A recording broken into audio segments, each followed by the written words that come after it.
Okay, cool. Sweet. So we're here, and we can start our little show. Okay. Let's do it. Awesome. Well, Yeah, we're rolling? we're rolling. Okay, sweet. We're rolling. It's super casual. You know, Yeah. all the podcasts that we do. This is for people who might be tuning in. If we have this online, if we decide to put this online, this is the Recording Club by Tiny Room Studios. Yes. And make sure you kind of lean into the mic though when we Gotcha. talk. Yes. And we've got this little stream deck where I can switch the cameras. It's very sort of DIY style.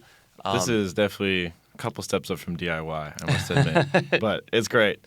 But yeah, thank you very much for letting me come hang in this space. This is originally an idea for a homework assignment for one of my classes, which is to interview a inspiring and successful person in the music industry in Los Angeles. We have to find one of those for you. So, well, that's why I DM'd you. So, but thank you very much for agreeing to do it. My pleasure.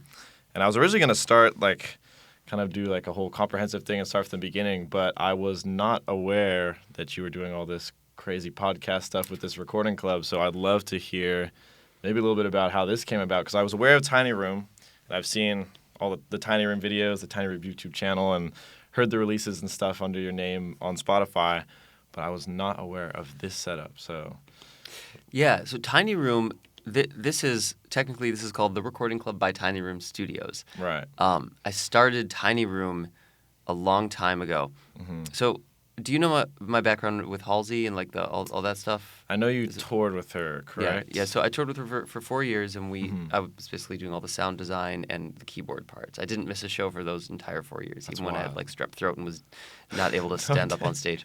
Yeah. There's some fun stories. But when I got off the road with Halsey, I basically got really tired of pop music. I'm not a pop guy to jazz, start. yeah. I'm a jazz guy, obviously. Yeah. Let's see where it likes. So the cool thing about this room is you can see yourself up there, so I can Yeah, I'm trying I'm not just to gonna make look, it- because it's I know I'm hard to going to not be look. like, Well, you're also I'm gonna put a thing over there so you can also see yourself on that side. oh but gosh, right okay. now, So I made it it's just in the over nick there. of time to not look at I myself. know. Exactly. You're flying without a net. So when I got off the road with Halsey, I was kind of frustrated creatively. I was Right. I'd been playing this 3-chord, 4-chord music for a long time, and Yeah. I had already started my band Spirit Fingers, but I couldn't tour with them because I was still with Halsey, and I was on retainer and needed to always be available for her. Oh, dang, okay. Yeah. So I left that project and started working on my own music, but then wanted to just be creative. And I had made some money, but not a ton, through the band. So I wanted to figure out how I could have a studio. And I had all this amazing gear I had acquired and bought throughout my the previous years. So I rented this room in a warehouse in Burbank, like a 12-foot by 16-foot room, Mm-hmm. and decked it out with cameras and all of my gear, including my grand piano. And it was very, very cramped, very packed, like a tiny Yamaha bop kit in the corner. Yeah. So, by the way, this is if you hear stuff going on, it's a members club, so people come in and out, and people will come and use the facilities and all of that. That's one of the things I like about this podcast room is it's kind of in the mix of things. Right, yeah. But yeah, so I rented this room, put all my gear in there, and started having sessions. I also ended up not even getting an apartment in L.A. because I'd gotten rid of my apartment for the Halsey tours because I was never home. Right. So I just had my Was stuff it in storage. 4 years of It was basically almost 4 continuous years, touring? almost continuous touring. Yeah. Oh my gosh. Yeah, it was okay. insane. That's wild. That's how she got so big. That she was just on the road the whole She time? worked so hard. Was she recording while she was on the road too? We did record while she was on the road as well. Oh my I mean, we gosh. did take some months off, but Yeah. those months I either crashed with friends or got a Right. hotel. And then at one point, I actually had a house in Atlanta because I got engaged to a woman in Atlanta and tried to make it work whoa. with her there. It didn't work. Obviously. Wow.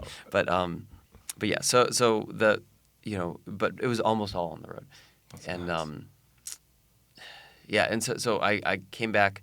Took a bunch of my gear out of storage, bought a bunch of new gear, and set up this amazing studio in this small space. Yeah. And started having sessions, parties at night. The parties spilled out to the bigger warehouse where I had 200 people. So you ended up upgrading to a bigger warehouse? No. It was in a bigger warehouse. Oh, It was okay. in a big warehouse. so I would have parties in there, but then it ended up getting so full that people would just hang out in the warehouse outside of it.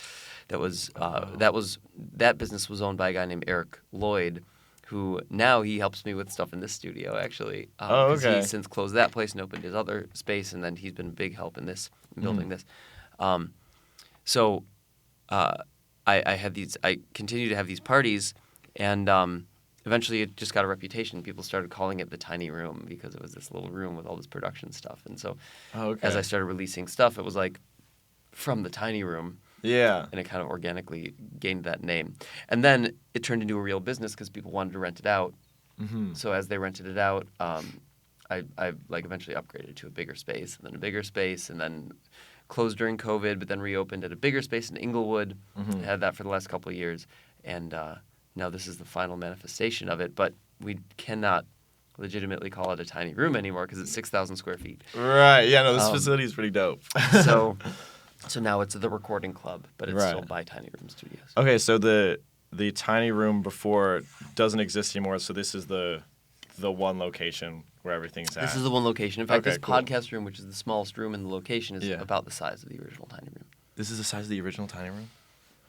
Oh my gosh. I can't imagine having a whole band. I know, it was here. insane. And maybe a little bit, maybe like 2 feet bigger on each side, but Right. but yeah, about the same size. Oh my gosh. Okay, so that makes sense why you have like the performance hall where you can record whole bands and stuff. Well, yeah, and as I grew, and during COVID, I really dug deep into how to build these systems that are automated for live streaming. So that's why like this and then the big live recording room are both fully automated with like the best gear for live streaming. Yeah, no, it's a really great setup. And I was gonna ask also because you have a really like extensive history doing content on YouTube and just having like an online presence. Because you have your personal YouTube channel, you have the Tiny Room YouTube channel, and you have the like weekly piano YouTube channel. I do. It's a little silly actually. And I think it's cool though because it goes back like you have videos going back like 15 years, and you've been like always very involved in posting the stuff that you do. I mean, one of your biggest videos on your personal channel is you did like how to become like a jazz pianist in like 40 minutes, but that was filmed while you were like on tour. Road, yeah. So you've always been kind of like doing this content no matter where you're at, like what you're doing in your musical career. So I was gonna ask, like, was there a specific like thing that you wanted to do that got you into content so early, or is that just since you've been doing it for so long that it just progressed naturally to this, where now it's like this whole facility is based around generating content and recording live videos for bands and stuff like that? It's a really good question. I actually want to ask you about content stuff because you are more of a master at it than I am at this point. But I will tell you there is actually, so when I was, how old was I? So I graduated college when I was 21 or 22. Right. I moved in with my grandparents in Highland Park, Illinois, just north of Chicago. Right. That's where you're from originally, right? Yeah. I moved in with them so I could save money because I didn't know exactly what I wanted to do. I was also designing websites at the time for money. Right. And I wasn't sure if I could ever make a living on music, so I moved in with them. I was like, I'm going to save money and see what my next step is. And basically try to do both of these tracks of music and also my business, which was really, really hard. And for the music side, well, okay, so I'll start from the sort of beginning of that story. I tried to do both the tracks of music and business when I was 21 until I was like 22, 23. And I got so dissatisfied with all the results I was getting in both of it. I was gigging 6 nights a week in Chicago. Oh my gosh. And I was also working all day, every day on my website development company. Yeah. And neither of them were really succeeding. Both were like churning away and being okay, but I was very impatient and I got kind of depressed, like almost suicidal. Oh my gosh. Okay. Because nothing was working. Right. And that's when I met, well, so I sort of like forcefully met Herbie Hancock and asked him for advice. There's a whole story behind that. It'll take me hours to go through all the stories. My mentor was Robert Irving III at the time. It was Miles Davis' producer and keyboardist. Okay. And I told him I need to meet like the master. Herbie was the god in my mind. And so I was like, I need to. He's amazing. Yeah, and still is the best. And thank God we still have him. so I wanted to meet Herbie, and I basically snuck backstage at a concert and asked him to teach me and mentor me and like show me life, basically. And So you just like walked right up to him and you were like, yeah, teach me. I put on a suit and snuck backstage because I was like to pretending that I was supposed to be there. That's too cool though. Like I've done that several times before. Yeah. I can be egregious in some of my like, you know. I Just, feel like it's that confidence though that can like really make a difference. Or there's Yeah. stories like that where it's like people just went to other people's houses and were like, I've "Can done I that help?" before too. You've done that too. Yeah. I've actually some fun stories about that. But you know, anyway, I met Herbie and he introduced me to Buddhism, and I started practicing Buddhism. Right. And I got this weird opportunity to go to Thailand, and I was like, okay, I'm practicing Buddhism. I'll go explore. Went to Thailand. It was with an ex-girlfriend who was traveling and was like, you should come because you'd love this. And so I went, and we got back together, but then broke up while we were in Thailand. It was actually a mess. But being there, I stayed in these monasteries and like visited villagers up in Pai in the north where they were living on like 50 cents a day, and these people were so happy. And I was running my business just trying to make money. Yeah. At the same time as music. And so when I got back from that, I was like, you know what? I cannot stand to do the business anymore. So I shut it down. Right. And I just decided I'm not going to make any money. I'm going to stay with my grandparents for a little bit and just do music. And that's when I started the YouTube channel. Okay. Because I was like, if I am going to do music full time, I need to just spend my time outputting something. I hadn't released anything. So I was like, okay, one of the things I'll do is YouTube things because people are doing them. And I started doing these improvisations. Was that for the Weekly Piano? It was on Weekly Piano, and Okay. originally it was called Weekly Piano because I was going to do an improvisation on piano every week and put it up. Right, yeah. And then at some point while I was doing that, I was like, you know what? I'm learning this thing. I'm just going to show the people who are watching me this thing. The improvisations never got any traction, but then I started like, being like, okay, I'm kind of trying to learn this Bill Evans thing. I'm going to like do a Bill Evans technique video. Yeah. So I put it up, and then that started getting traction. People liked that. I was like, okay. Maybe I'll put up other educational videos, and I put up other educational videos, and those are the ones people started watching. Right. And so Weekly Piano became a weekly piano lesson. Yes, yeah. And I was like, okay, if I'm going to do this professionally, I just have to be consistent. So I was consistent for a while, and then that channel started gaining traction, getting followers, and the feedback was really cool because people were like watching me from China and sending me gifts and. Like gifts? Yeah, I got like this cool bookmark from somebody in Japan. Like, Oh, dang. that was this beautiful like artistic, just these really interesting, encouraging things. People being like, "You're really teaching me, and I appreciate you." And at the same time, were you also? I remember seeing. I looked back at some of the videos. I wanted to like see like how like the progression of stuff that you were posting, and I saw that you had like links as well. Like, were you teaching piano lessons and like using the like online engagement to like drive like lessons, like actual one-on-one piano lessons as well, or was that just something that you tried at some point? I was doing that too. Yeah, I experimented with that because I was like, okay, I got to make money now as an artist. So like, I'll charge whatever. I don't know what I was charging, $50 an hour or something like that to do piano lessons for people. Yeah. And I just had them email me or fill out a form. I experimented with different things to like have them communicate with me, and then I would teach via. It wasn't Zoom at the time. I think it was like what was that?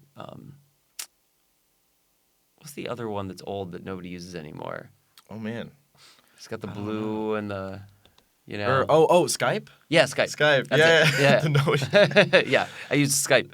That's crazy because you're probably doing that before like anyone else was doing that. Because I know a lot of people went to doing online lessons during COVID and like all schools went online, and I used to take online lessons around COVID because it's one of my favorite. How old are you? I'm 19. You're 19 years old. Jesus dude. Christ, dude. I am more than twice your age. That's fucking crazy. Well, I'm 39. Look at what you've done. But yeah, I loved that online lessons became a format because one of my favorite pianists was based out here, and I was still living in Seattle, so I was able to do like Zoom lessons with him. But I didn't know that I don't think many people were really doing that before. I was doing that when you were like 3 years old. That's crazy. It's crazy. Dang, so you were pioneering So that. I wouldn't say pioneering, but maybe. Yeah, I mean, I guess I didn't know of anybody doing it. Yeah, that's cool.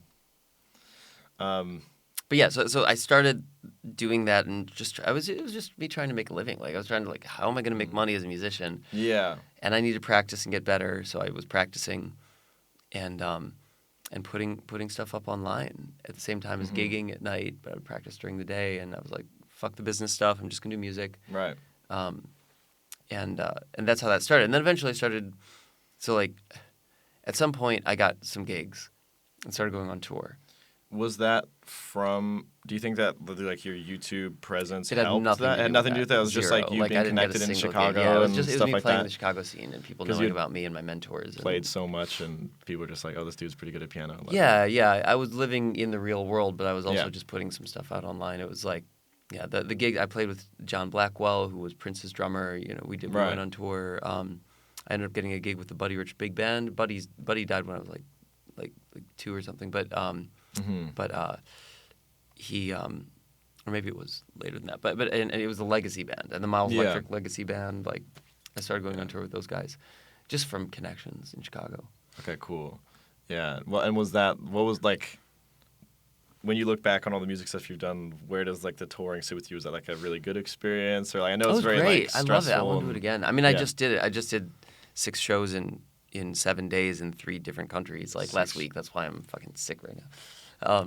In 6 days. Wait, 7 shows. 6 6 shows shows, in 7 days in 3 countries. different countries. Yeah, it was How does 2, that even 2 happen? in England, like 1 up in the north of England. Okay. All sold out, like in the north of England. Who are you playing with? What my band? Oh, this is your My band. Yeah. Okay, yeah, so yeah, I've got a fan base in England, in London mainly, but like there's up in the north and then different countries. All around the world, people are listening to this music. was it Spirit Fingers or under your name? It was Spirit Finger. It was Greg Spero's Spirit Fingers London crew, because the gigs still, even though they sold out, they didn't pay enough to like bring Mike and Hadrian and the guys from here. Right. So, Yeah. but there are these young musicians in England, actually all over the world, but in London mainly, who are learning all the material just because they use it in their repertoire now, like because it's been out for long enough and they love it, and That's so cool. so they knew it anyway, and I Yeah. was like, okay, I'll use the guys who like are practicing my like shedding on my stuff, and That's insane. and we so we did those shows there. Yeah, Lox is the drummer, and Ben Glasser and Matt. Can't remember his last name. Matt. Matt Shredding. Um, That's so cool to Yeah. have like bands that people just like know your music. It's around pretty the world. cool. That's a good goal to have for sure. It's a good feeling, and Yeah. you know, I didn't know that something like that would happen Yeah. when I was doing it. I guess I was hopeful, but like Yeah. it was more like I just know that if you are a professional musician, you probably need to put out music. So I started putting it out, and like Yeah. and you know, was seeing where I could make a living in it. I remember seeing a clip of you on YouTube somewhere. I forget exactly where it was, but you were talking about like doing like different Spotify, like the ways that you go about releasing stuff, and you were talking about like releasing a song like every week. Yeah, I still do. You still do. Yeah. You currently Every- releasing every yep. week. That's Which wild. has been Like, insane because how I've do been you spending 12 hours a day on the studio. Yeah, how do Like- you balance all these different things? Like you've got YouTube channels, you've got this crazy facility that you're running, and like you're running businesses and stuff. And I know you've like experimented with like business stuff in the past. You talked about your web development, so you've got a business mind as well. So how do you Yeah. balance doing that, writing your own compositions, recording them, mixing them? It's a really good Putting them question, out man. and, Really like- good question.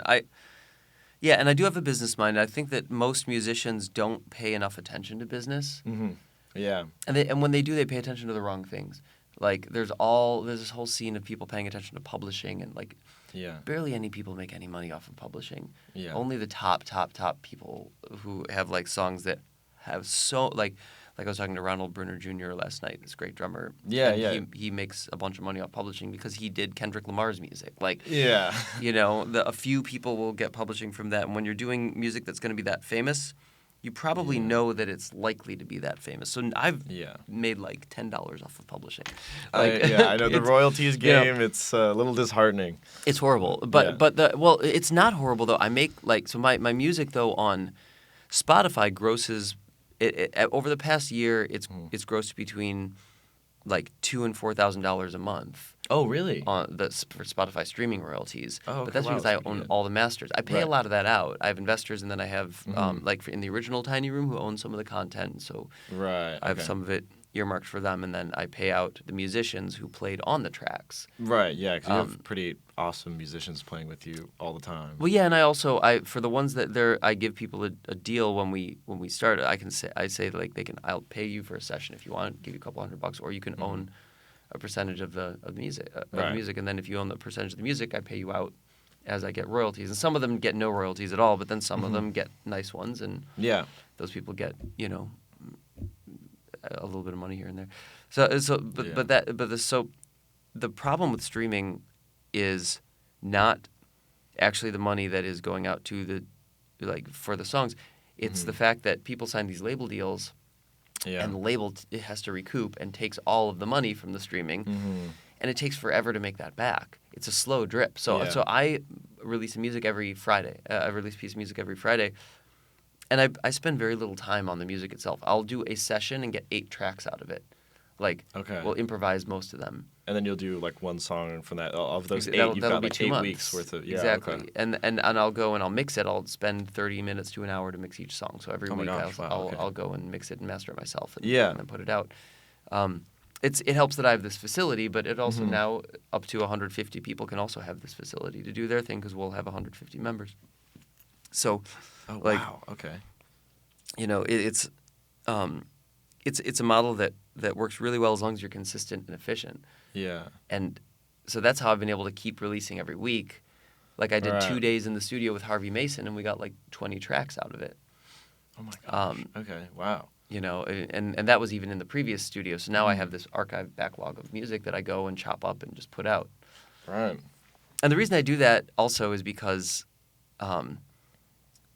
I spent so long making complicated music. I spent like a year doing that first Spirit Fingers record. Yeah. That now academics and young musicians who are learning know and love and learn. But most people can't ingest it. They can't take it. So like most people would rather listen to like are you familiar with the term the dregs? The dregs? The dregs of something? I don't think so. Yeah. Okay. So the dregs, it's a wine term. It's like it's in like medieval England where like they would have wine at a party, and it would be like this big, beautiful, expensive wine, and somebody would drink it, and there'd be like a little bit left at the bottom. Yeah. And the royalty would go away, and then somebody would come in and they want to have the dregs. That was the dregs, like the little last bit that's left over of something amazing. Yeah. So people in the world appreciate the dregs of my music more than the content that I really put my all into. Okay, just like you're talking about like the stuff you sit down, you write like parts for all these musicians for a long time versus like just stuff that you put together like really quickly. Yeah, exactly. Okay, yeah. And both of them have their charm. Yeah. And their quality, but the music I release every week is the dregs. It's like the little bit. I'll do a session. We'll improvise entirely. I'll cut 8 pieces out of it and throw it up online. But as opposed to the Spirit Fingers album where I spent like a year, just like in pain over these compositions. You know, like every little last bit of my soul was going into these things. Yeah. And it did turn out amazing. Like Thank you. Spirit Fingers music is insanely dope. Well, I have like 50 of those compositions. We only released 7 of them on that record. Yeah. So, I've got a lot more, and I'll be doing a lot more now. Now that I'm a little more comfortable and like don't have to worry so much, like I've got the studio. I still have to spend all my time on the studio right now, but eventually I'll have people running the different parts of it. Right. So once that calms down, I'll spend a lot more time just in that painful composer's mindset. I kind of know. Actually, I kind of know what you're talking about. I mean, I also wanted to talk because the stuff you're releasing most often is the improvised stuff. That's like you just. All good. Yeah, go for it. It's like the improvised stuff that you sit down and you kind of come up with for fun. Versus like sitting down and writing a whole album, producing a whole album, writing all these parts and bringing in. I mean, you're surrounded by really amazing musicians, anyways. But I was thinking because one of the last things I did when I was like a year and a half ago was I spent like 6 months making, or actually more than 6 months, probably like 8 months making a jazz fusion album. I remember it was just, I did it because I was offered like an opportunity to work with like a record label that I was like a fan of, and they were like, yo, make this jazz fusion album, you've got a couple months, like go. And What I was was the like, label? It's called Radio Juicy. Okay. They're based in Germany, I think, but it's very jazz fusion, electronic forward. Okay. So like not necessarily like chill hop music, but like another step deeper into that. And a lot of people, I know you have some songs with Nicole McCabe. Who's amazing. Oh, is she on that? I don't think she's. You're all good. She's not like signed or anything. Okay. They don't really do that. They kind of like sign you for a project. For a record, and it's just like they're very much like a record label where like their goal is to curate a specific type of sound. But a lot of people that she's worked with have put out through there. And I was like excited when I was looking through music and I saw that you've worked with her because she's so dope. Yeah, I re-met her on a plane to London when I was playing a show there like 6 months ago. Oh. And she was going there to play some show with that label. Oh, really? Yeah. Oh, wow. Yeah, that's where I was like, oh, wow, yeah, because I had hired her for like a little gig here in LA at some point, maybe a couple of years ago. Yeah. But I hadn't talked to her since then. Yeah. And so we reconnected on the plane, and then I was like, I know you. So you recorded those songs that are released with her. That was all done in like the last 6 months? Yeah. Oh my goch. Okay. Yeah, I That's literally recorded it and then probably put the first one out like 3 weeks later. Wow, because a couple of those songs are some of your like biggest ones right now on Spotify, or like or like they're doing actively pretty well. I think it was like like Saudade or whatever. Yeah, that was the first one I put out with her. Let's see. It's weird what like works and what doesn't. Yeah. But yeah, let's check and see. It looks like so. It's hard for me to. So I have AI do all of my naming and cover art. So, I was gonna say the kind of because it's pretty good AI cover art. I've seen some horrible ones in the past, but yours came out nice. Yeah, well, I built a whole system, and I also have the help of a great team. That's a startup in and of itself. Are you another one? Yeah, Oh my gosh. it is. I have 3 essentially businesses. Oh my god. Okay. Which one was this? Joy Against Odds. Is that the Harvey Mason one, or is that the? I was actually listening to that on the way here, I think. Wait. Because that one's doing well. Yeah. If I look, I have to look at my actual Spotify. Do you have an app that compares and contrasts everything? Yeah. Well, the Spotify for Artists app. You know. Oh, you're using that. Okay. Yeah. I use it as well. There's a better system for it, but I just use that. Yeah. Well, okay. Joy Against Odds. Let's see. Yeah. Oh, this is with Nicole. Yeah. Yeah. I guess those are doing great. Yeah. Then Saudade is the. They're right here 3 and 4. So. I should have mixed those drums better. That's way too boomy. Funny. I don't even review these. Like I sometimes don't even listen to the whole song before I put it out. Like that's unreal. Like I'll find the clip that I like, and then I'll mix it, and I'll like sort of skim through it. Yeah. And then export and release it. But then for something that was like Spirit Fingers, for that I listened to it probably 500 times. Okay, because I was gonna say that's how I was kind of with the jazz fusion project that I did, where I remember mixing songs for like weeks at a time. Mm-hmm.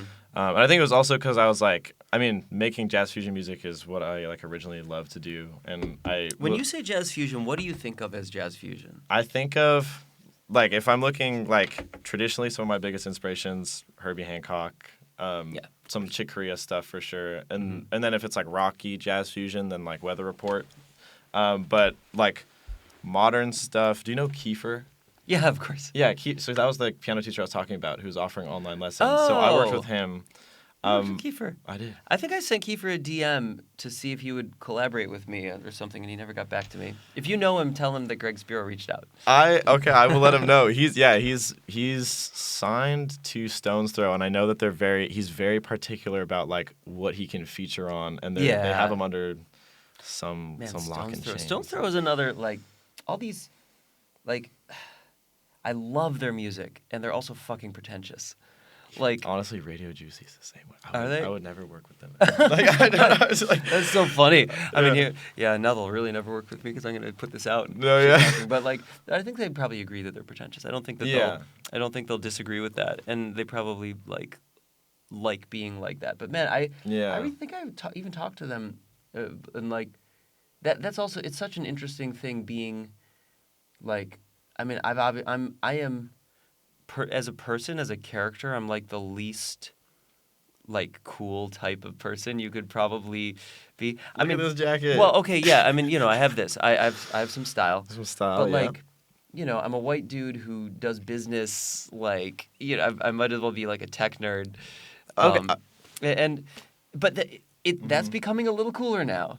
There you go. Is But I think also if you look at the things that you're combining, that's what I think is cool. Because I feel like if you were just like a jazz pianist playing like traditional jazz gigs, then it's like, okay, you're cool, you're a jazz pianist, like that's the thing. But like you're actively releasing, recording, working with crazy artists all the time. Like when I was looking at Spirit Fingers, I didn't even know that like Hadrian was your bass player, and he's another one of my favorite. Like he's amazing because he works with other people that I'm a big fan of in the jazz fusion world. Like, do you know Anatole Muster? No. Or okay, I might have to send you some stuff after this. He did one song with that guy that's like one of my favorite songs of the last couple of years. But you're doing all that, and then you're also mixing. You found a way to mix music into a business project, which I think is something that musicians everywhere wish that they could do. And like that's what I'm trying to do right now is figure out how to monetize off the fact that I've built like an Instagram audience because I'm making no money off of that. So like at least being innovative enough to mix business and music, and now you have a crazy facility where you've got. Well, I'll tell you how members. you can because you've got your following. Like you need to just, and actually this is something that I mentor some young artists, and I tell this to people who are like, I mean, it's incredible that you're 19 years old and doing what you're doing. You don't need to be making any money on it right now. You shouldn't plan on making any money for the next like 3 years till you get out of college at least. Yeah. But are you in college? Are you in school? I am. I'm at USC right now. Okay, yeah, you had mentioned that. I have some cousins who went there. But what you should be doing is find a pipeline where you can release music every week. Okay. And do that for the next 3 years. Yeah. And every time you release a song, put it out on your socials where you already have a following. Yeah. By the time you're out of college, you will have a much bigger following than I have right now. Right. Guarantee you. Yeah. Like, and you can use. So I use AI for my artwork, and you can use that platform. We have beta testers on the platform. Yeah. It's actually like eventually we'll charge $10 a month, and people can just use it as much as they want. But like. It's at your fingertips to just release regularly. What you have to do is figure out how you can get into a pipeline create a pipeline of like creating the music once a week. But you can spend a day and make a song. Yeah, I was gonna mention that earlier when we were talking about the dregs, like releasing simpler things versus like spending a year making an album and like really grinding away. Because what I've had success with on Instagram, I remember it was kind of crazy for me when it first started working like on the algorithm and everything, because I had just made this jazz fusion album and I put like a ton of time into it and I was like so happy with it, and I released it and it just like died. I had a couple songs that were thankfully placed in Spotify editorial playlists, so I had a couple songs that got seen, but like basically after the playlist came off, everything just fell silent. And I was like, oh, okay, whatever, like you live you learn. And then I started making the Instagram videos that were like, it took me, I mean, now I'd say like making a full one takes like 3 to 4 hours, depending on how crazy I go with it. But some of the early ones were like, they would take under an hour to make the video, and it'd be like, bang, 100,000 people just saw it, and I was like, what in the world is going on? Like, it was so simple to make. It was just an improv thing, and so now I'm trying to like switch gears and kind of keep the fun of the improvisation and start to release that stuff that's on Instagram as well. Yeah, you should, man. I mean, that's so well. Like for Instagram, first of all. Yeah. Instagram is a picture of humanity, which is so sad. Like, people's attention spans are 5 seconds. Yeah. And people don't and aren't willing to put the time and effort into, like, ingesting something that is effortful to ingest. Or not even effortful, because it's not effortful to ingest something of quality. It's like people just don't notice the difference between something of not quality and something of quality. And they're not willing to hear you out. That's like, and I know what you're talking about with the attention span thing is, I don't know if you've like seen many of the videos that I do, but it's like they are the most easily digestible things ever. And that's like what I've learned from doing it pretty consistently for the last while, is that it's like you've got about half a second until someone scrolls away. Because like if you're like just scrolling through reels, it's like people are looking for the next funny thing that'll like make them laugh really quick. Yeah, exactly. And capturing them with music, you got to get them like that. Well, that's also one of the reasons that I'm doing what I'm doing now with the releases. I toured and performed and recorded with artists in different parts of the world. I'm not going to name who they are because I don't want them to get offended by my perspective on this, but like this, I was making this music that was deeply complicated and not complicated for the sake of being complicated, like deeply musical, with a complex framework that really touched on like the various elements of music and what makes it deep and good. Yeah. And I had peers that I was working with who were like releasing music that was basically just beats. Yeah. And like, yeah, some of them would spend a lot of time on it, some of them wouldn't, but it was obviously like the quality of it was not, the level of quality of the music that I was putting out. Yeah, 100%. And they would blow up. And I was like, Yeah. why is this happening? Is it that it wasn't that my music was worse. Yeah. It was that tastes were different. Yeah. And what people care about is not what I care about. Yeah. Like when listening to music. And the reason for that is just how society is. So Yeah. that's why at a point I was like, you know what? All these people are putting out all this music that's just beats and stuff. I can do that.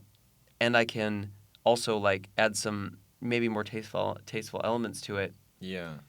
And do it really quickly. And so that's why I got into that pipeline of sort of the dregs that I call it, like, because it takes so much less effort to do.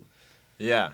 And the ROI is so much, but that's business too. That's like, that's what you want in a business. You want to have as little like requirement of like input as possible for the most output possible. For us, it's our time. So how can we spend as little amount of time on creating something that is, that has, if your goal is success in music, if your goal is deep music, which sometimes that's my goal. It hasn't been lately, but sometimes that has been my goal, and it will be again pretty soon. But if your goal is deep music, then you can't care about the success. But if your goal is success, you've got to just create a framework for yourself that will notice what is successful and like do some stuff like that. No, exactly. In as little amount of time as possible. Yeah. Because, and it's still like not to say that doesn't discount the musical process. Like, I still get together with amazing musicians and we improvise together. And that can be amazing. Yeah, it is amazing. Like the music that I put out is not bad music. It's good music. 100%. But it's just not as deep and not as effortful as other music that I may spend a year doing a single album. Yeah. Tearing my hair out and like, and having less people notice it. Yeah. No.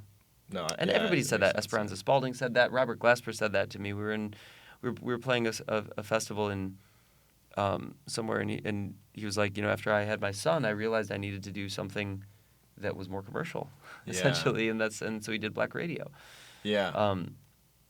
And he'll tell you that. So that like and he's one of my favorite pianists in the world. Like his skill level and his musical capability they're not reflected in his most popular works. They're reflected in his least popular works.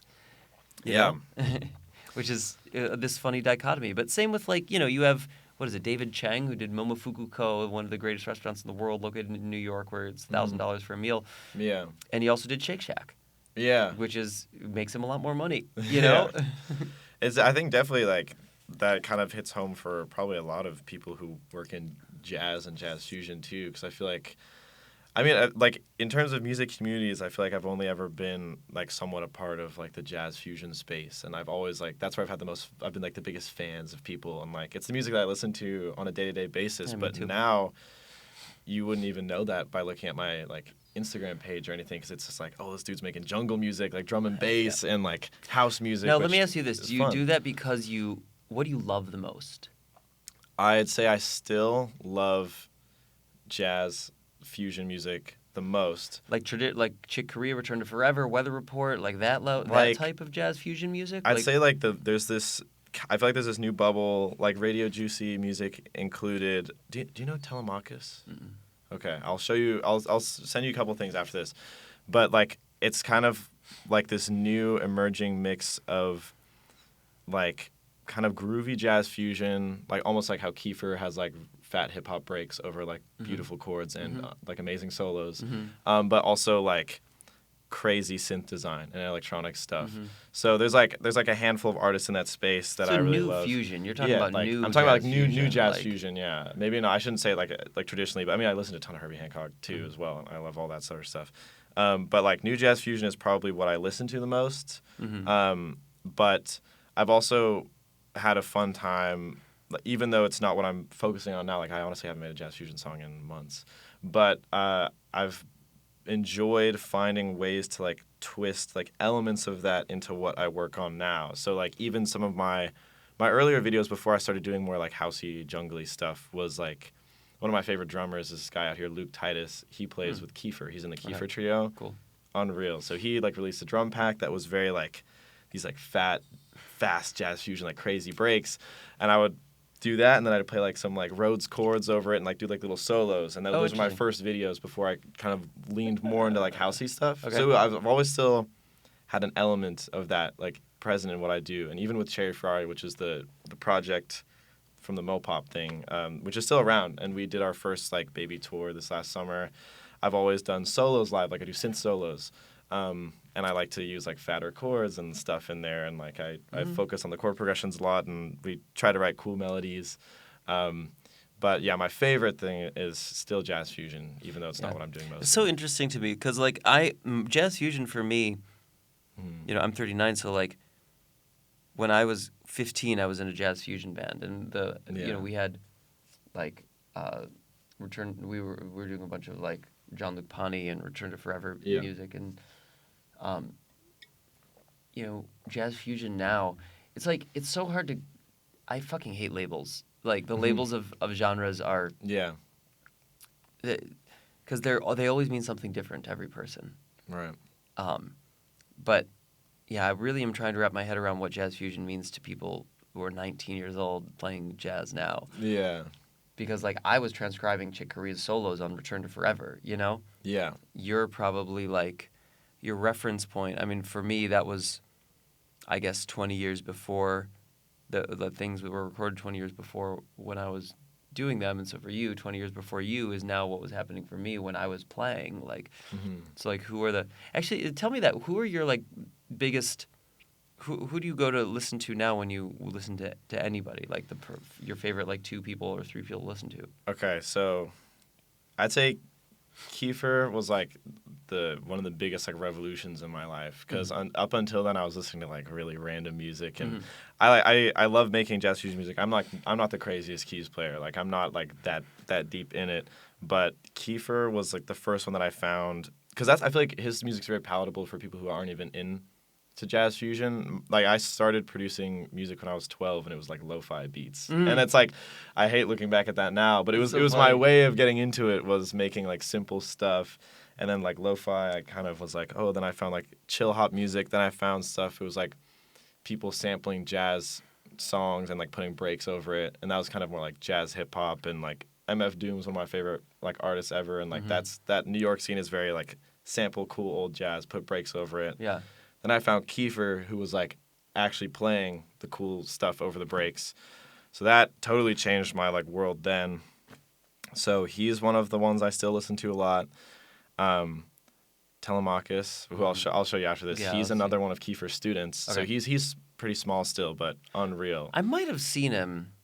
The name is getting more familiar. Yeah. Maybe. Then I have 2 other buddies out here, Daniel Hain and Dakota. They're kind of more on the like electronic-y side of. But you know what's interesting to me is that the people you're naming are people who are making music right now. Right now, that's kind of like for me. Yeah. So like that's actually really encouraging for the jazz scene. Yeah. In general, like when I was your age, I was listening to people who were the works of people 20 years before and earlier. Mm-hmm. And there was the people. There were some people like Brad Meldau who I was listening to at the time, who was like there, creating music, but most of it was legacy music. Yeah. But now I feel like people are doing. Sorry. They're all good. Now people are doing things. People are focusing on what's being done right now, which is pretty amazing. I actually that means that's like what jazz was like a while ago. Mm-hmm. And all right, one second. I've got to like just respond to this via You're all text good. real quick. No problem. Yeah. We're all good. Oh, he's calling me like over and over.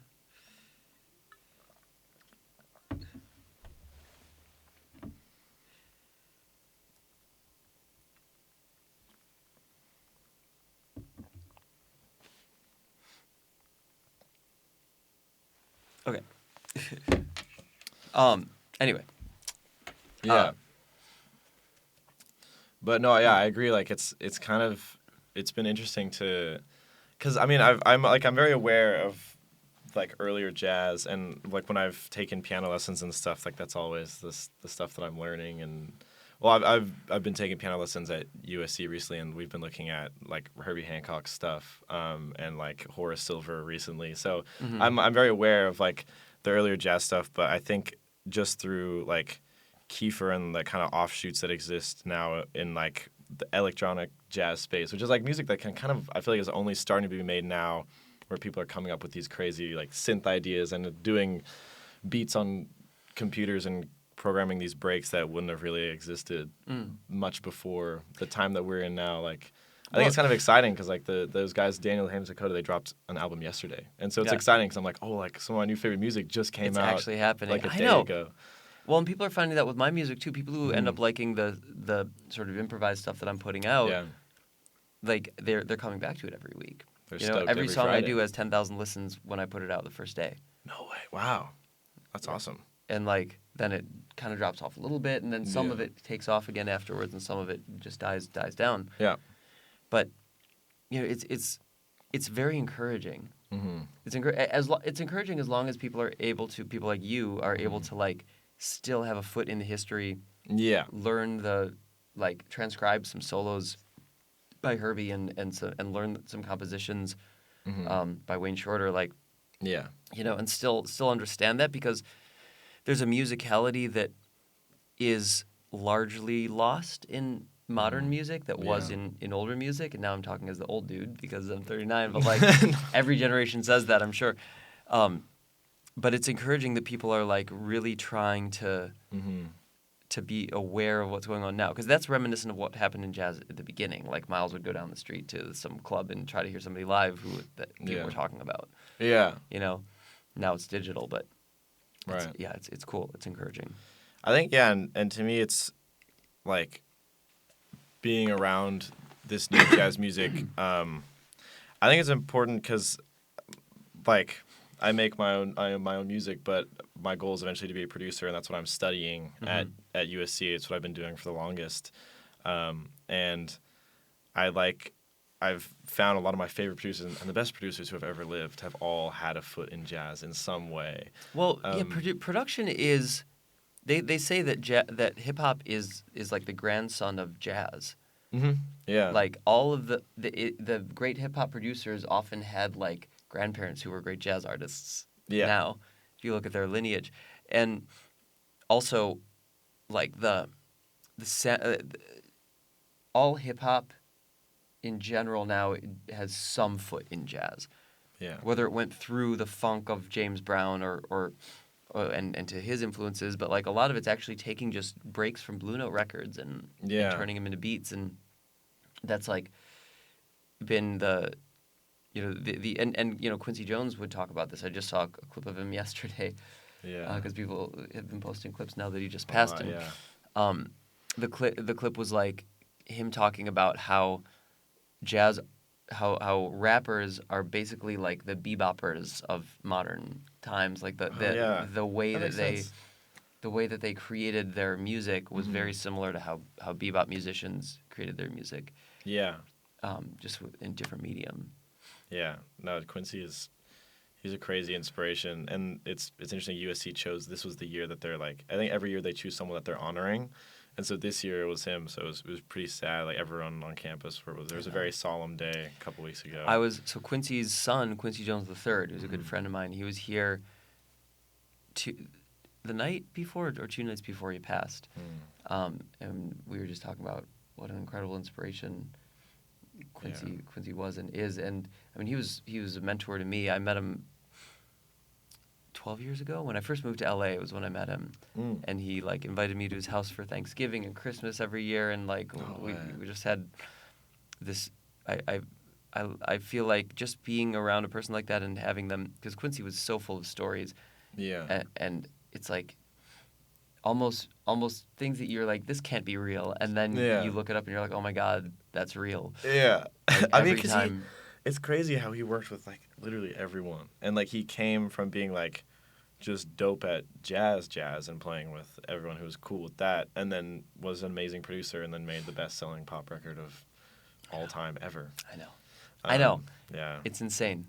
It's a force like that, and did not get the props for it, really, until the end of his life. Yeah. People knew that he did it, but nobody was paying attention until the end of his life, until, like, last few years. Yeah. And, like, his son, Quincy III, QD3, he told me it was like he was sort of doing a victory lap. Like, those last few years, because he had the documentary made about him, and somebody had made a documentary about him before that, but it didn't get as popular. Yeah. But this last documentary, like, really took off, and he got his flowers, thank God, before he passed. And I know, remember I was at his 90th birthday party at the Hollywood Bowl where Stevie Wonder sang, and, like, it was just... And then I got to, do that tribute where we met, like, that's the family brought me in to rearrange all of his songs and give him that award. Okay, yeah, because I wanted to know a little bit more about that, because, like, in all honesty, that was, like, one of the craziest things I think, like, in my musical career so far. It's got to be one of the coolest things I've ever been a part of. I was very lucky. The way I got the longer story of how I got involved with Mopop for that is like, I'm originally from just outside Seattle, so. Me and my bandmate, who are Cherry Ferrari, we met each other in 5th grade, and we started making music in, like, 8th grade when I was like starting to produce like disco beats. Insane, man. It was like I was very lucky to just get introduced to production from, like, YouTube videos. Like, when I was 12, do you know who Andrew Huang is? I know that name. He's pretty big on YouTube. He's got, like, a couple million subscribers, I think. He's this dude. He, like, starts all his videos by doing, like, a little high five, and then he's like, today we're making a beat using this. He shows off pieces of gear, and he's big in Ableton. So I remember seeing that, and I was like, I gotta download Ableton right now. And then I kind of just started messing around with it from there. But by the time that me and Emma were in, like, entering high school, I was producing, like, disco-y beats, and she was like, she's a great singer, so she's like, let me sing on these. And we're like, okay. So we started, and immediately we were like, okay, let's go perform. Like, how do we do that? And Mopop, every year, I don't know how long they've been doing this, but I know it's been at least since the 90s. They've been doing, it was originally called Battle of the Bands. Okay. And it was a showcase where they just bring small Seattle artists, take them in, mentor them for a little while, and then help them put on a show. I don't know if it used to be held at Mopop, but, like, for the last while it's been held at the Mopop stage where you guys were on stage kind of in that open area. So we applied to that and got in. So the first year we just did it under Emma's name. It was like the Emma Band. And we went up and we did some disco music, and we're like, oh my gosh, this was so fun. So the next year we had turned it into a band. We had, like, renamed the project Cherry Ferrari, and they let us do it one more time. And I guess we had kind of bugged Mopop enough that they were, like, aware of the stuff that we were doing, and they liked the music. So that's when they hit us up to do the Founders Award event. And so we were just told to, like, come in and then play, like, in the corner, do the thing where it was cool to have the band meet you guys and all of that. You were 17 at the time? I was probably 16, 17 when that happened. Yeah, but then you guys sounded great. I remember just being absolutely mind blown when you guys went up, because I'm aware of a lot of the Quincy Jones songs. Actually, I remember, I think you guys did a Leslie Gore song. That was one of the Quincy ones. It was You Don't Own Me. We did that with Lauren Jareggi, who I brought in. Lauren Jareggi was crazy, and I remember hearing the arrangements. So you were working on those arrangements. I did the whole. I was working on my other startup at the time, which had since pivoted into the AI thing that I'm doing now. But I was working, like, all day, every day on that. And so for those arrangements, I took 4 months, and every morning I got up at 6 a.m. and worked from 5:30, and I worked from 6 to 8 a.m. on those arrangements, and then, like, 10 hours a day on Saturday and Sunday for, like, 4 months to make those arrangements. That is insane. And then rehearsed the band, brought in they were amazing. all the stars, and, like, did the whole thing. They fucking killed it, man. That was, because that show, I remember just standing there and just being like, jaw drop. Like, I mean, I was so happy to just be there because I know like it was a very. We recorded the whole exclusive thing event, too. I haven't put any of it out. We have all of the material. Like it's all recorded, and I have the stems. I haven't even mixed it, but it's like I have the live mixes on the recordings. Would they let you put that out on YouTube or something like that? Technically, no, but I will. Do like it. You I mean, should do it. It's one of those things where it's like the estates won't give us permission, but like who cares? I think you should. I mean, the world deserves. I'm telling you, the world deserves to like hear those arrangements because they were so cool. And I mean, like with that band that you had, which was all amazing players. I know that Emily Bear was there, who I know she was really tight with so Quincy. Good. She's so crazy. good. And you brought in India as well. Yeah, India Carney. I Good know friend of her mine. from because she's really tight with Kiefer. Okay. I know as cool. well. I think they went to college together. Did they? Yeah. But like Yeah, I remember so just many being there and connections just to Kiefer. seeing You like should return my calls. I can send him a message after this. But like I just remember being at that show and I was just like mind blown. I was like standing. They snuck us up to the. There's like a secret lounge like way above. Oh, really? Like where were you guys performing? Oh yeah, Like, yeah, there's that deck, blue like lounge deck thing. Yeah. Yeah, you could like watch the performance from there. Yeah, and I went up there. I think I have like hours of video from that night because I just like had my phone recorded. I was like, oh my gosh, this is so I cool. want that video if you still have it. Yeah, I will. I'll go back and find it. But yeah, that was so you were involved in that because you actually knew Quincy's family. Yeah. Okay, so when that was happening, Mopop didn't reach out to you. Was it like Mopop No, hit up the family and then they hit up you? Yeah. Okay, amazing. Yeah, the family brought me in and they were like, Greg Fillinganes can't do it because he's on tour with John Mayer. Greg Fillinganes is, he's like amazing. the main Quincy guy. Yeah. And they're like, so you're our second choice to do this whole tribute to Quincy, and it's a big deal. You have to, you'll be playing the songs for Quincy, and you'll like have to, like basically make your own arrangements of all of these Quincy songs. And they were like, and originally he was supposed to be at the show. That was the plan. Like, and I mean, I know he like listened to it all, but he didn't show up at the show. I think he had started some health issues or something at the time. It was also kind of around COVID, I remember. Yeah, it was. And I think it was kind of a big risk to. It was a risk. Yeah. So, but the original idea was like you're going to be playing these in front of Quincy himself. He's gonna be sitting there watching you play his songs. The pressure was on. Yeah. So I spent so much time making those arrangements as amazing as I possibly could, and it paid off. And brought in the people to really nail it, like Lauren Haregi, who also knew Quincy, and like a lot of these people had connections to Quincy. Yeah. But the family really appreciated it. Quincy really appreciated it. Yeah. And it was a crazy experience. It was a crazy experience. Like musically, I don't think I've ever worked that hard on a set. Yeah. Well, I guess since you're arranging all of it too. Yeah, it was a singular. Yeah, it was crazy. That was wild. But they also said that it was the best Mopop Award ceremony they'd ever had. I mean, there's no way anything else would have beaten that. Like, yeah, I don't know how often they do it. I think because it's not common. I've only been a part of one. Well, they do the ceremony every year. I don't know if they did it. Did they do it the year after? Because I remember talking to them and I was like, "Are you guys going to do this again?" And they were like, "We are not sure." Oh, I don't know. Because they had said something about like they didn't know if they couldn't like figure out who the next person they were going to honor was or something. Okay. I mean, because Quincy was definitely like the biggest producer name out of Seattle ever. Yeah, for sure. Well, Chicago originally, but then Seattle. Yeah, well, we claim him now. But yeah, actually, and then I was also going to ask you about Chicago. So you're originally from like just north of Highland Park, just north of the city. Just north of the city, and you were originally playing jazz music there, and then you've moved out here. Mm-hmm. Yeah, what was that whole experience like? And like the change, because I mean like the jazz scene, I'm assuming in Chicago is quite different than it is. Well, yeah, that's why a lot of the best players in LA are from Chicago. Yeah, like Chicago music scene is like nothing else. It's this beautiful middle ground between LA and New York where people are like, they're obsessed over the music and trying to get better and focused on the music, but they're also kind to each other. And there's not so much competition like New York where like people are just assholes to each other. Mm-hmm. And I don't say that. That's not blanket. Like in New York, a lot of people are actually beautiful people and so nice to each other. But there's a level of competition that makes it so much harsher of a social environment in New York. Same with LA.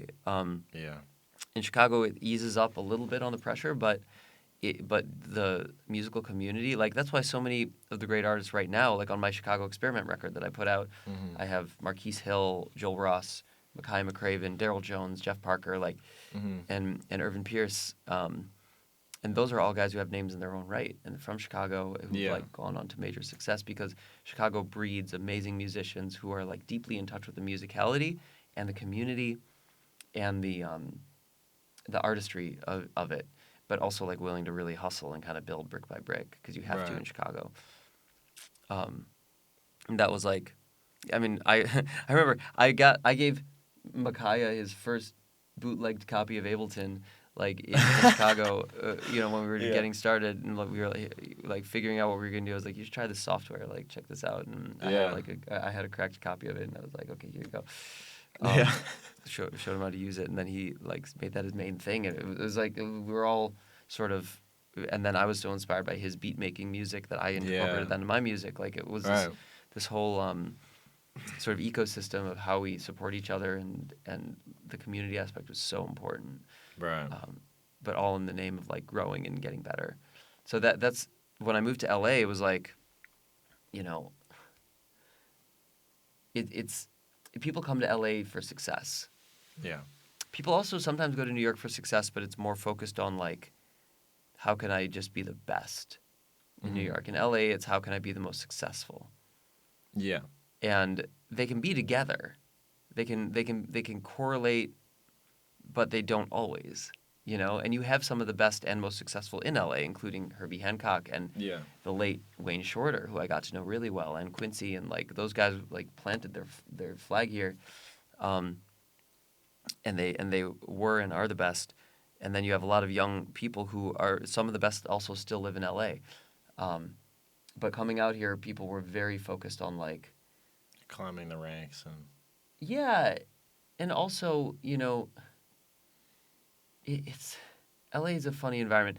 People, you can bullshit your way to success in LA. It's possible. Yeah. I don't I do my recommend absolute best not to do it myself, and I don't recommend it to anybody because eventually you become a shell of a human who's very popular, and there are a lot of people like that.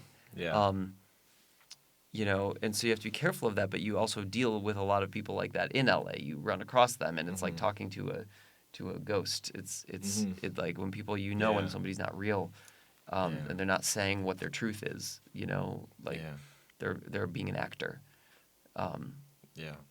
So you have a lot of that in LA, and that's hard because you have to discern who's real and who's not. But when you find your tribe and you find the people who are real and you stick with them, there's so much reward to get from like building your own ecosystem and being part of a strong ecosystem of like good, solid, honest people here.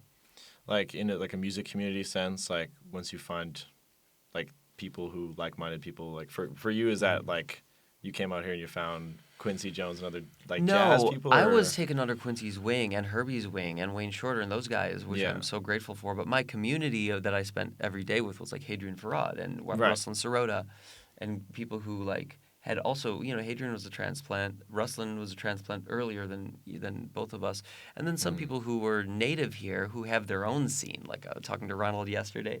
It's funny because he's kind of a dick sometimes. And he was like, "Man, you'll never be like us. You'll never be a part of this." And like, what? Yeah, well, yeah, because there's but also, also with he's bipolar, so I see, the kind side of it also, like I love you and like all that's like he's also very sweet. But Steven's brother. Yeah. Right. Yeah. He actually recorded a podcast here. I should send it to him so you can put it out. But like, there is there's truth to what he's saying. Like, I will never be like a part of the inner clique of Thundercat and Ronald Bruner and Kamasi Washington. I'll play with them, and like sometimes tour with guys like from that scene and all that. But there is a very like in the same way that they'll never be a part of the Chicago scene. Like me and Mekhi McCraven and Marquise Hill. Like every scene when you're young with people and you come up with people, like this is why you have this amazing opportunity to like plant yourself here if you want to be here or somewhere else. But like you're 19, you can form your clique now, and you can come up in like, in something where you have a lifetime of community with the people that you start with now. Right. And that's so that's so important for young musicians. That's one of the things that I tell young musicians, like find your tribe, and like be there for them. Be a person who's supportive of them, because that's how you create an ecosystem of like people who really support each other. Yeah, I know. I'll admit. I mean, I've only been here for 3 months, but that is definitely one of the things I've like been thinking about, because I'd say like right before I left Seattle was when I was starting to get my Seattle people down. I'd say, or I think it was just because I had with Cherry Fry, we had been out in the city and playing enough shows, or it was like I started to notice that thing happen where it's like, oh, you're opening for that person, those are the homies, or come to the studio, let's make a song, and everyone starts to know everyone, and we'd know the people working at the doors of shows, and we were just invited to come in, and it was like every weekend I'd be going out into the city to see a friend play and then meet more of their friends, and I'd started to notice that all come together. It was also the first time I was ever going to like jam sessions and like playing with random people. So I really loved that, and then that was like coming like right into summer, and then boom, now I'm here. And it's all kind of gone, and like, I mean, definitely the music in their scene here is a billion times bigger than in Seattle. It's good to be in a bigger scene, but you still have to find your people. Yeah, like I've been thinking about that. And find your people and work with them every day. You know, like you build together. Yeah, that's the like be willing to put in the time. Don't try to make money. Like I'm telling you, don't try to make any money until you're out of college. Like don't worry about it ever. Like play the free gigs. Yeah. Do the free internships, like meet the people you want to meet, and put in the work to make something amazing. Because that's the thing. Like, and that's the thing. So many people in LA forget. It's like if you make something that really stands on its own, you'll get recognized for it. It might be slow, but you will find success if you make something that's better than everything else.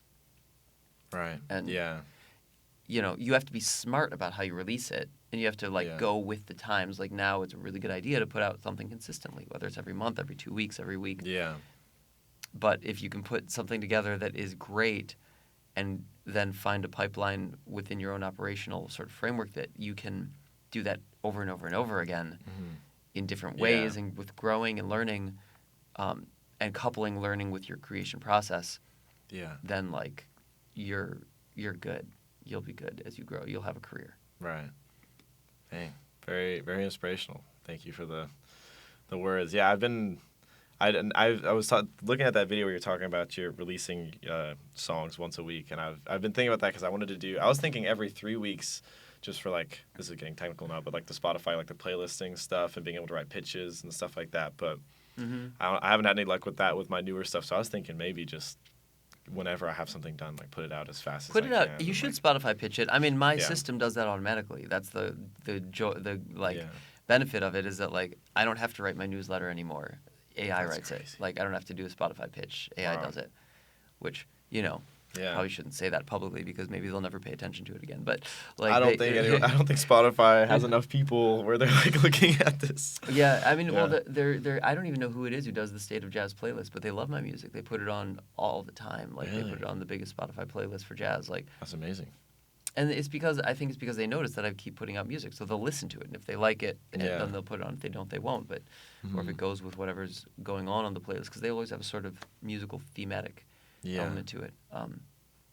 And it's also cool to see what works and what doesn't. Like you learn a lot when you put stuff out into the world. You have to be. This is something I got from Seth Godin. It's like you don't. Do you know Seth Godin? Have you heard of him?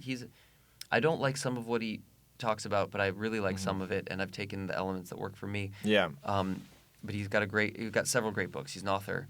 Yeah. And he's about being prolific, which means just outputting a lot. Yeah. Like you need to if you are not putting anything out, then you're not a professional. If you're outputting stuff, you might be a professional. Yeah. You want to output enough where you learn and get feedback from the real world every time, and then you can like sort of find your path as your stuff is out. Yeah. Like getting eyeballs and ears on it, like, and to do that as much as possible. And so that's what I'm working on with this venue, with the recording club. Yeah. But then also with my AI platform is like, how can I make it so that musicians can just be as creative as possible and not have to worry about all of the bullshit that like pitching to a DSP, like I didn't practice piano 10 hours a day to learn how to convince a playlister to playlist my music. Yeah. AI can do that for me. Exactly. I can do the thing that that's my zone of genius that I'm good at. Yeah. And if we can do that, if we can have systems that will do the grunt work for us, then we'll be much happier, healthier artists. Yeah. No, I definitely resonate with what you're saying about putting stuff out and learning from that, because that's what I've had with like Instagram where I don't think I'm like a total Instagram genius, but I've noticed like I now have like almost a checklist in my head. Every time I make a video, I know like certain things, or I can now I have almost like a feeling of whether or not something might do good, because it's like I know I need to have motion and sound right away. The brighter the video, the better. If I play something, having that mix like almost obnoxiously loud, but just so that people can put a mental connection between what I'm doing and what they're hearing, and like spinning like a camera around, sometimes I'll change the delay throw because then people feel like they're part of the song and that they're moving with it. Like little things like I've just learned that from like experimenting, and I can give you like a whole rundown if you are like wanting to make more short form content. I'm very interested in that. Yeah, like, I should get your help. Oh, I got I'll tell you everything I know. But I think for me, I definitely want to focus on releasing stuff next, but and like really getting good at learning Spotify algorithms and having people actually care about like the long form music, because it's cool to see people love my 25-second videos, but then also translating that into people being like, oh, we want to see a show where I can like do that sort of thing, is definitely like one of the next steps. And you're still playing shows. You just came back from a crazy tour in Europe. Well, holistic tour. Yeah, I mean, it was more. I had 2 shows in England, and then 3 in Baja, and then 1 here at the recording club. Oh, so you just had like fans come in through here? Yeah, it was actually for Mike Mitchell's birthday. He was in town, and do you know Mike Mitchell? Do you know of him, the drummer of Black Dynamite? Wait, yes. He's on my early Spirit Fingers records. Yeah. So he was in town, and so a bunch of people came, and we played a set for everybody. But that was like the day that I got back from Baja after playing 3 shows till 4 a.m. in Mexico.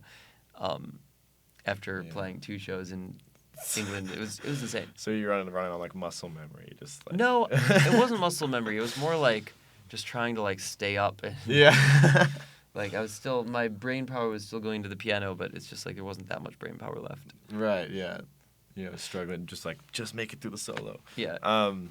How would you say like your experience of having music out and then translating into throwing physical events like in LA? You talked about with the original Tiny Room, you threw parties there, which I didn't know about. Yeah. And like those started getting so big that it spilled out into the warehouse, and then now you're Well, it was more because I had this network of all these people that I had been playing with, like before I went on tour with Halsey, and then from the Halsey tours, I was always out playing with people. After the arena gigs, I would go find the local jam session in a town, and so I would always be trying to like play jazz, even while I was on the pop gig, and so I just knew so many people, so I would invite them to these parties, and they would invite people, and it would be these massive hangs. Yeah. But like throwing events is very different from playing music.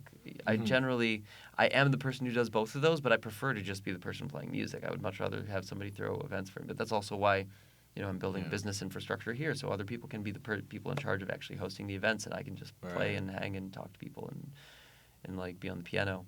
Yeah. I don't recommend that every jazz musician start a club. I think that's probably the worst thing you could do with your time. Yeah. But I do recommend that you try to use your music as a vessel to communicate with the world, and then you don't necessarily rely on that as your core income. Like there's other things you can sell. Live shows is one of them. You can play live shows and you can get paid well for it. The best jazz artists who are playing out there actually get paid really well for their shows. If you have a following, you have to have a following. Yeah. And a level above me, like Domi and JD Beck and like or Thundercat or like those guys who I've played with all of them, and they're so cool. They're the best. They're the best. I have a recording with Domi and JD in the original Tiny Room with Mono Neon and me, like, or they're separate. Mono played on some of it, and then I went and played synth bass for some of it, and JD was on the drums and Domi was on the piano. And I never put any of it out. It was just like, it's just there. It's still recorded in the archives. I feel like your hard drive is like a gold mine. People have told me that. People have told me that I need to have like listening parties for some of this shit. Maybe at some point when there's enough demand for it, I'll. That's another business that you could charge like $10 for a party where you're just playing the coolest stuff from your hard drive. Yeah, Greg's hard drive parties. There you go.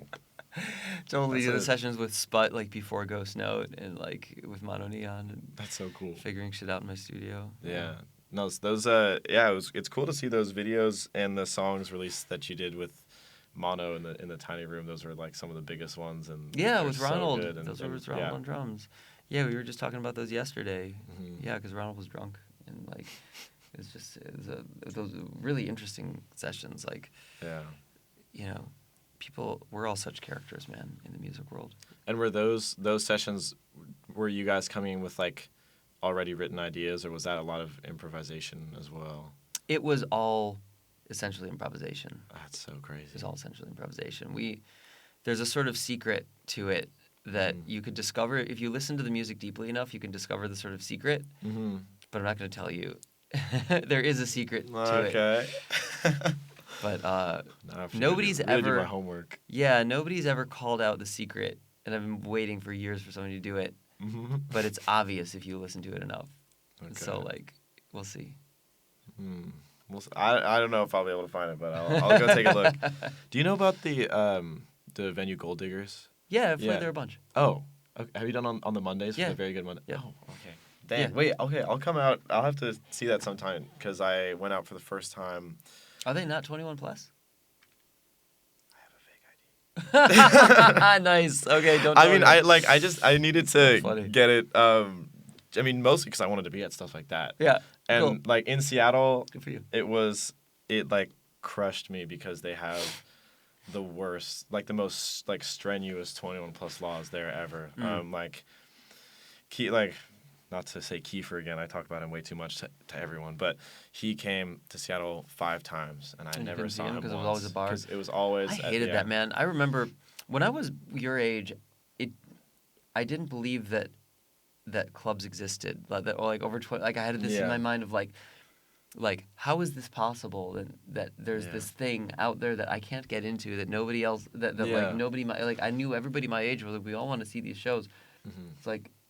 And then I become 21. I go to these things. I'm like, man, how the hell is this the law in the U.S.? This is insane. I know. Like one of those, maybe Doge can help with that. Like, maybe we'll take the drinking age back to 19, like Europe, or 18, or just not care about it anymore. So some of the comparisons you can make are crazy. Like you can go off to war at 18, but you can't like drink a beer. It's like, okay, this world is crazy. But yeah, I knew I needed to figure something out because I mean I'm not going to these clubs to go get hammered. Like I'm just trying to like see cool music, and that was always the point for me. And after getting like turned away so many times and coming here, like I got on it right away when I was here because actually How do you even do that? How do you get a fake ID? Like I never was able to. Like do you go on Craigslist and you're like look up fake IDs and you find a guy who does it? Like I think. Like on a college campus, there's definitely more connections for that kind of stuff. And it's funny, actually, now I'm spilling the secret on how I got mine, but there is a guy, as far as I know. Don't name his name. I'm not going to name his name, no. I was connected to him on Snapchat. Oh. And he works at a DMV. And he like makes the fake licenses in a DMV. With the DMV. That's brilliant. Yeah, oh my God. so he could probably go to jail. He could get locked up really bad. Yeah. Wow. And from the amount of people I've like sent his way, I know his business is expanding rapidly. So I really hope nice. Take your precautions. You know who you are. That's so funny. But, oh my God. No, it's I mean, like a lot of the people that I talk to when I come out here, they're like, get that as fast as you can. And like, I mean, people at school are just getting it so that they can go clubbing. But actually, I remember the night that I went home and I ordered it. This is a very random connection back to Robert Glasper. Mm-hmm. I had a friend who was helping host a album release party for Juicy J for the new album, and Robert Glasper played on a couple of those songs, and he's like in the music videos and everything. And it was at Soho House, the warehouse. Oh. And they were like, you're on the list. You can come. It'll be like free, and we're going to go watch this album release party. Yeah. And then I found out that Juicy J was going to be there, and so was Robert Glasper, and they were going to do the whole album like top to bottom live with like a jazz like hip hop band. And I was like, this is about to be the coolest thing ever. And I showed up there, and I hadn't got my fake yet. And I remember I was standing, and I could like hear the band warming up, and they turned me away at the door. And I was just driving And you home. didn't try to sneak in a back door or something? Oh, I tried. Like, I went back in because the Soho House like entrance was on the side. Yeah. And then I went in through the front of like the hotel lobby. And then like I cut across through the back, but there was like 2 like giant security guards sitting at the door. But I still like I sat down and like went on my phone for like 30 minutes, and I was like looking, and some people were coming in and out. I was trying to come up with an idea of how to get in. You know, the secret to that, this is how I got into my first Herbie Hancock show. When I was in college, I was 19, and he was playing at Cranard Center. It was totally sold out. Yeah. I dressed in all black.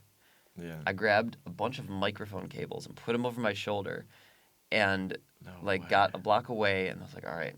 And then I started just sprinting. Well, not really sprinting, more jogging. Like I really had somewhere to be, but I didn't want to put in too much effort. Yeah. To the back green room entrance in the back, and I was like, gosh. I was like, hey, I got to get these stage. And then they were like, okay, go ahead. And they let me in, and I walked to the stage, and then just got on my flip phone at the time because I didn't have an iPhone yet; those weren't out, and just pretended I was texting on my flip phone, like really angry and like talking to somebody, so nobody would come up to me and try to ask, like, what are you doing here? I was like pretending I was part of production. That's so good. And then the band started, and then I was just like, okay, and I put my phone away and just watched from backstage the whole show. That's good. That's a good strategy. You know, you got to be creative. I'll keep that in mind. I'm trying to think. I'm trying to think if I've done anything similar to that. I got really lucky one time. Do you know about the Thing Festival? It's a Seattle thing. But they changed it recently. But they used to throw this festival every year. It's hosted by STG, which is this group, the Seattle Theater Group. They own like 3 of the biggest venues in Seattle. Like, I don't know if you've heard of like the Paramount Theater, those guys. So I got involved with the program through them as well. Very kind of similar to Mopop, where you just do like a program and you get to perform on a stage at the end of it, kind of thing. And they brought us out to play at the festival, and I think we were technically not supposed to really be like main artists there because it's like the program's bringing us out, they're putting us on the stage, we're opening the festival on one of the days, but they ended up giving us the like official artist bracelet, Nice. which would get us backstage at any of the stages at any time. Nice. So I used that a lot, and I'd snuck a couple people back there where I was like, oh, like this is my manager. Yeah. I was like, no, I've got to bring him through really quick. Like, we're going to go do something. And we'll be right back. And it's just like, I wave the wristband and, like, walk really quickly. Yeah. And I managed to meet, I met Lil Yachty. Nice. And, Okay. Cool. What's Lil Yachty like in person? The story about how I met him was kind of interesting. We almost got in trouble for meeting him because he was the headliner for day 2. It's also how I met Thundercat, which was a weird story. I'll tell that in a second. But he was playing. It was so interesting to see him because this was last summer, not this last summer, but the one before, and he had just come out with that kind of experimentally like almost Pink Floyd sounding album. Okay. I don't know if you've heard it, but I've never listened to Lil Yachty. Okay, because he blew up kind of originally by being almost like a joke. Like, people made fun of him a lot because he made kind of like funny sounding rap music. And his name is a joke too. His name is Lil Yachty. Yeah, exactly. You know what I mean? But he put out this very experimental album, and people actually liked it. It is kind of like, if you listen to it, it's very Pink Floyd inspired, and it's weird, like he's singing with auto-tune, but it's cool. And he had a whole band instead of just like a DJ on stage. So he goes around now with this like crazy talented girl band. Like, they're so dope. Oh, I wonder who's in it. I don't know the members, but the way that I met him is because there's another band from Seattle that was going to be his girl band, and they were connected with him. So they're still friends. Like, even though he ended up choosing these other musicians, they are still connected with him. They DM with him. They're friends. And it was his birthday, I think, the day before or the day of that show. And so they made him a cake. And they had modeled there was a scene in one of his music videos, and I don't know exactly what it was, but they tried to recreate the scene on the cake. It was like a circular cake. Okay. And in the music video there was, I guess, it was a quadrant with like 4 like faces. I think probably just him rapping or whatever. But they decapitated 4 Barbie dolls and like jammed the Barbie doll heads into the cake, and then wrote like "Happy Birthday" on the cake. And that sounds kind of gross. It was like the Barbie dolls like, with the hair and everything like in the cake. Ugh. And they were backstage, and Lil Yachty comes through because we were honestly just kicking it backstage all day, like meeting all these artists all the time. That's how I met, Danae Greenfield, maybe. Oh, okay. She's a cool jazz keyboard player. I met Leve and her whole band that way. Yeah. They're great guys. And so I was just kicking it back there the whole time, and then Lil Yachty shows up in his Cadillac, and his security's like, everyone out. Like, they're clearing the backstage area. But I was like, okay, like, kick it off to the side with these guys. Like, we were acting like we had something that we were trying to figure out. And then we were like, no, like, we know Yachty, like, it's fine. And just because I guess the friends, the band, they knew them. And he comes off stage after the show, because we just wanted to watch it from backstage. It was cool. He comes off, and he, like, immediately starts going for his car. And my friends who were holding the cake, they, like, didn't really want to approach him because he's, like, followed by security. And they're like, no, what if, like, they push us out of the way or if he gets mad? I was like, this is my time to shine. So, like, I ran up to him and I was like, excuse me, Mr. Yachty, your friends are here, and they'd like to give you a cake. And he spins around. He's like, what? And he's like, your homie is this band? And he was like, oh, yo. And then he, like, walked with me over. And then, like, I handed him this cake. And I honestly, I was like, I had looked at this cake. I was like, if someone handed me this cake, I would be like, what the hell is going on? Yeah. And he was Barbie like, hair. oh, Like, sick. Like, this is dope. Thank you so much. And he was like, let's take a picture. And he's, like, holding the cake. And he, like, takes selfies with us. oh, that's so And then sweet. he's like, man, this looks delicious. And he just jammed his hand into the cake and pulled out a chunk and just, like, ate it. He was like, all right, I gotta go. And he just, like, went back to his car, hopped in, and I was like, that's rock that star. was crazy. And then, That's yeah, I rock remember star. getting in trouble That's with so funny. the Seattle Theater Group people later. They were like, you weren't supposed to be backstage. I was like, but I gave a cake to little Yachty. Like, come on, let me live.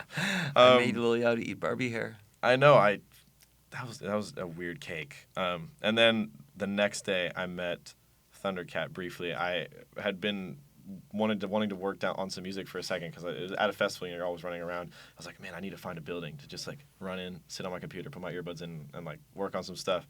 So me and my bandmate, we ran into this random building. ThingFest used to be held at this place called Fort Worden, which is an abandoned military base. And they housed, well, we found out very quickly that they housed the artists in the abandoned, like, military barracks, which is kind of crazy. But we went into one of them, and we were just sitting in a lounge. And the first people that came past were Diggable Planets. Oh, yeah. We were like, oh, that's interesting, because they're They're Seattle legends. And we were like, oh, yo, like, we've seen them around. I was like, I wonder why they're in here. And then Thundercat, like, ran into the room, and he's, like, wearing his, like, cat ears and everything. And I, like, look up from my computer. I'm, like, literally on Ableton working on a beat, and I look up, and he, like, runs, and he, like, jumps, and he, like, lands with his legs out, and he, like, stares into my eyes. And he's like, what the fuck is up? And I was like, I was like, hey. And then he didn't wait a second, and he just, like, spun. He basically, like, did, like, a 360 and, like, walked out the room. I was like, oh, okay. That's so funny. He's such a character, man. He's a Very goofball. much so. He's amazing. It's sweet dude. Yeah. And, like, just like, high energy and, like, yeah. And I feel like that like, checks out. his show that he did, he was the closing act, so he was the headliner for day 3. I feel like the show that he gave the crowd was, like, so cool because he is just a nuts jazz bass player. Like, he's insane. And people know him from his kind of, like, poppy or funky or groovy music, but when he plays live, he doesn't care. He just does what he wants to do, because it was him, oh my gosh, I know his bandmates' names. It was his trio. Dennis? With Justin Brown. Yeah, Dennis and Justin. Yeah. I played with all of them, yeah. They're wild. And he just went up there, and it was freezing cold. It was so cold, it's like, you know, when your hands start to move slow. Yeah. And he went up there and just, like, put on his 6-string bass and just ripped crazy jazz solos for, like, an hour, and the whole audience was just like, what is going on? Like, they couldn't even comprehend it, because I think they were just expecting to hear them changes and stuff like that. But he went up there and just shredded, and It's awesome. Justin Brown is insane, too. He's one of my favorite drummers. I love playing with Justin. He's so cool. One of the best. Yeah. Do you know about Minaret? No. Okay, I'll also send you that. It's a new jazz fusion label, I think started in the last, like, 3 or 4 years here. And it was one of the first things I ever did. Yeah, in LA. They just... Do you know Pedro Martins? Wait, Pedro is Thundercat's guitar player.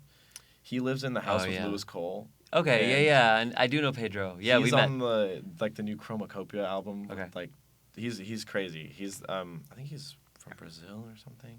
Okay. But anyways, he's nuts. You should And get closer to the mic, by the way. sorry. You're sort of backing off of it. yes, Pedro is insanely talented, and he had a show, Minaret.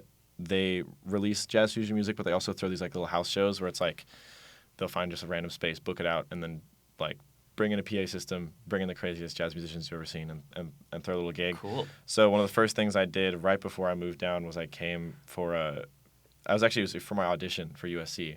And while I was here, a couple friends were like, yo, come to this show. And, yeah, Justin Brown was playing drums. Pedro was on guitar. Do you know Daryl Johns? Daryl Johns? Yeah, because you mentioned Daryl Jones. Jones. I'm gonna go Daryl He's Johns. the bassist in the Rolling Stones, and he's from Chicago. Daryl Jones. Daryl Johns is a crazy new bass player. Okay. Like, Interesting. He's like signed to Mac DeMarco's record label and puts that's out cool. like kind of crazy mind spinning stuff. But it was this crazy cast of nuts players, and Genevieve Artadi was singing. I love Genevieve so much. Because I think Genevieve and Pedro are a thing. Oh, yeah. I think? Okay. Yeah. Maybe that's where I met him. Yeah. I don't know. I had such a crush on Genevieve at one point. Really? Yeah. I think probably every jazz musician in the city does. That's so funny. I mean, she's dope, and she's so that music, the music world that she's involved with is just so sick, and I love everything that Louis Cole touches too. But yeah, that show was nuts, and both Steven and Ronald were there, just in a room of 50 people probably. We were all there. Elijah Fox was there. Kiefer, I don't know if Kiefer was there, but like it was just crazy to see some of my favorite musicians of all time were just in a room, and that's when I was like, oh, I'm excited to move to LA. Yeah, it's all here, man. It's all happening. Well, that's one of the reasons that I have this club, that like I'm, like I can invite all my friends who are, all the best jazz musicians here in LA, and like have them all in one place at one time. Yeah. There's not a place like that I know of in LA now. There was Piano Bar, and there are festivals, but like that's my goal for this, is to be the hub where like everybody just wants to go and like be themselves and relax, and also record and create. Yeah. And, like have it be that scene, Yeah. So this place is one of your 3 projects, you said. Correct. So you've got this, you've got an AI project where you're working on like making things easier for artists to put out just what they want to do. Mm-hmm. What's the third one? Music. Oh. Okay, I like just that. my music. Your music, like yeah, like putting out a song every week and touring, and like all of Right. that is the core of everything that I do and that I love, like the music itself. Those are the 3 things that I focus on in my life, which is one of the reasons it makes it so hard to have like a stable relationship. But like, it's not easy for artists, man. If you're going down this path, don't expect relationships to be easy. Time management has been, because I feel like since I just moved here, I've been battling against like, well, I'm going to school, and I have to like try to do okay in that. I mean, you should make sure you do okay. Yeah, I'm trying to study, pass all my classes, but also like I've definitely discovered, once I left Seattle, I lost all my, not lost, sorry, that sounds crazy. I am not connected. I don't have all these music people around me all the time that I knew and played with for years. Yeah, well, you're building a new foundation now. Building that, and then also doing my own thing. I see you can build, so here's another interesting thing about LA. You'll make friends more easily as you become more successful. And they say that they're shallow friends, but they end up not being. Like, it's okay for people to want to be around people who are on their level of success. Like, and you'll find that as you get better at piano, and you get better at social media, and you keep like stepping up and up and up, and production and whatever it is that you're making your thing, like you will attract the people who are on those levels of success that are the same as you, and then you can form genuine friendships with those people, like, because we're all humans and we actually all need real connection. Yeah. And so you may not have come up with them originally, but like you'll find your tribe now, and then you all lift each other up more and more and more, and then you have this starting point, but you keep growing and growing together. Right. And that becomes your real tribe. So make sure it's people that you want to spend, hopefully like the next 20 years with, but but you can also be discerning in the friend group that you curate. Yeah, that's the current mission. Yeah. But anyways, I mean, this was originally supposed to be only like a 30-minute thing. I'm sure we've been going for like we should probably an stop. hour. This is great. Yeah, this is great. It's 1:13. I think it's a good time to stop. But like, any like last words or questions that would be helpful for you to know for your project? I mean, actually, I was about to literally ask you the next thing. Anything you want to tell the world, or I don't know where this is going, but we'll see. We'll see if and where this goes out. And I think it will. Actually, if this gets listened to directly by Thornton, the people running the USC Thornton School of Music, what do you think they should do? I think they should give you. Oh, I could really like determine your future right now. Yeah, my next 3 years. I think what they should do is like sponsor our internship program. Here, yeah. There you go. What they should do is send us a bunch of amazing students from USC and like have them learn and work and help us out with the club, because we definitely need hands and bright young minds helping out around here. There you go. Listen up, Thornton. Yeah. Pay attention, y'all. But yeah, thank you so much. Cool. There's a lot of great information. Thank you. So Thanks for being here. amazing. Sick. All right. Peace, everybody. Goodbye. Put my little camera thing down.